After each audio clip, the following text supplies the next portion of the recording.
We're back at 5:15 as 10 on your side continues to follow a battle brewing in Virginia Beach. We first told you of the story of Young Veterans Brewing Company back in November. The Navy allowed them to expand their business but said no to on-site entertainment. Well, the brewers say that meant no music and no TVs for customers.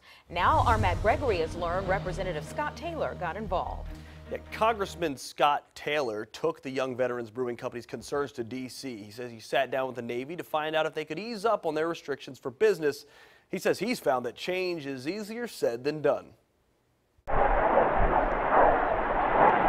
You can hear how close Young Veterans Brewing Company is to Naval Base Oceana. It's that location that caused problems for the brewers last year, the kind that patrons usually stop by to tell them, but last year, Congressman Scott Taylor stopped by to hear theirs. And I just said, all right, well, let me just stop by here and have a beer and see what's going on. And by Skype, Congressman Taylor talked to me. He said he went over the restrictions on businesses near naval bases. Young veterans ran into a problem under what the Navy defined as entertainment. The Navy basically interpreted it in a way that says they can't even have Pandora in the background.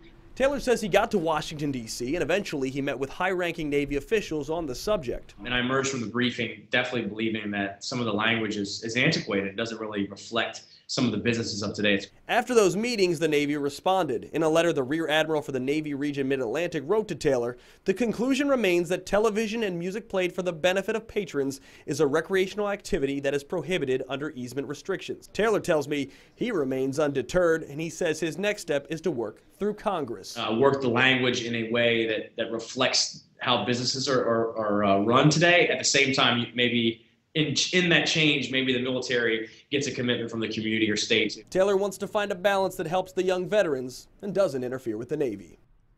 I spoke with Young Veterans Brewing Company today. They told me it wouldn't be in their best interest to comment right now. Matt Gregory, 10 on your side.